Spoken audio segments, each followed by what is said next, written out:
নমস্কার বন্ধুরা, আপনারা দেখছেন ত্রিপুরা এসপিও ব্লগস। আজ রাজ্যের হাজার হাজার যোগ্য চাকরি প্রার্থী ও বেকার যুবক যুবতীদের ভবিষ্যৎ নিয়ে এক বড়সড় প্রশ্নচিহ্ন দাঁড়িয়ে গেছে। ত্রিপুরা পুলিশের ৬,৩৬৭টি স্পেশাল এক্সিকিউটিভ পদের নিয়োগের প্রক্রিয়াটি কি আবারও গভীর অনিশ্চিতের মুখে পড়তে চলেছে? সংবাদপত্রে প্রকাশিত সাম্প্রতিক একটি প্রতিবেদন ঘিরে তৈরি হয়েছে নতুন উদ্বেগ।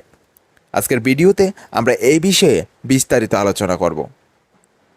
তো বন্ধুরা, একটু পেছনের দিকে তাকালে দেখা যাবে ২০২২ সালে ত্রিপুরা পুলিশ আইন সংশোধনী অনুযায়ী রাজ্যের আইন শৃঙ্খলা রক্ষার সহায়তার জন্য সম্পূর্ণ চুক্তিভিত্তিক এই নিয়োগের উদ্যোগ নেওয়া হয়েছিল। প্রথম অবস্থায় জানানো হয়েছিল খুব দ্রুতই এই প্রক্রিয়াটি সম্পন্ন করা হবে, কিন্তু নানা কারণে সেই বছর এবং তার পরবর্তী বছরগুলোতেও প্রক্রিয়াটি সম্পূর্ণ করা সম্ভব হয়নি।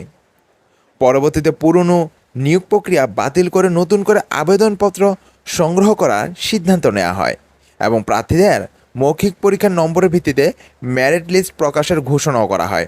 এমনকি প্রার্থীদের মাসিক বেতন বৃদ্ধি করে ১৩,০০০ টাকা করার কথাও সামনে আসে।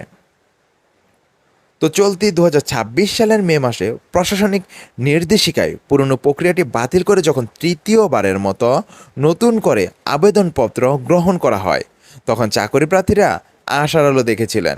যুবকেরা বুক বেঁধেছিলেন এই ভেবে যে এবার হয়তো খুব দ্রুত লিখিত বা মৌখিক পরীক্ষার অ্যাডমিট কার্ড দেওয়া হবে। কিন্তু দুঃখের বিষয়, সমস্ত নিয়ম মেনে আবেদনপত্র জমা দেওয়ার আজ প্রায় ২ মাস পার হতে চললেও প্রশাসনিক স্তরে এখনও সম্পূর্ণ নীরবতা বজায় রয়েছে। না দেওয়া হচ্ছে অ্যাডমিট কার্ড, না জানানো হচ্ছে পরবর্তী পরীক্ষার কোনো নির্দিষ্ট দিনক্ষণ।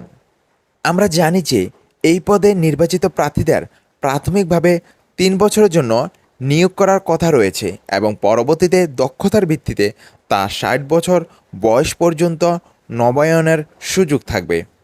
নিয়োগের পর তাদের জন্য প্রাথমিক ট্রেনিংয়ের ব্যবস্থা রাখারও কথা বলা হয়েছে। তাই সব নিয়ম মেনে আবেদন করার পর রাজ্যের চাকরি প্রার্থীরা এখন একটাই প্রশ্ন করছেন, পরীক্ষার অফিসিয়ালি সময়সূচি ও অ্যাডমিট কার্ড কবে প্রকাশিত হবে। দীর্ঘ প্রতীক্ষার কারণে চাকরি প্রার্থীদের মনের মধ্যে তৈরি হওয়া এই উদ্বেগ খুবই স্বাভাবিক। আজকের এই খবরটি রাজ্যের একটি নামিদামি সংবাদপত্রে প্রকাশিত প্রতিবেদনের উপর ভিত্তি করে আপনাদের সামনে তুলে ধরা হয়েছে। বন্ধুরা, আপনারা যারা স্পেশাল এক্সিকিউটিভ পদের জন্য আবেদন করেছেন, এই বিলম্ব নিয়ে আপনার কী মতামত? অবশ্যই আপনাদের যুক্তিপূর্ণ মতামত নিচে কমেন্ট বক্সে লিখে যাবেন। ভিডিওটি ইনফরমেটিভ মনে হলে একটি লাইক করুন এবং রাজ্যের প্রতিটি চাকরির প্রার্থীর কাছে খবরটি পৌঁছে দিতে শেয়ার করুন।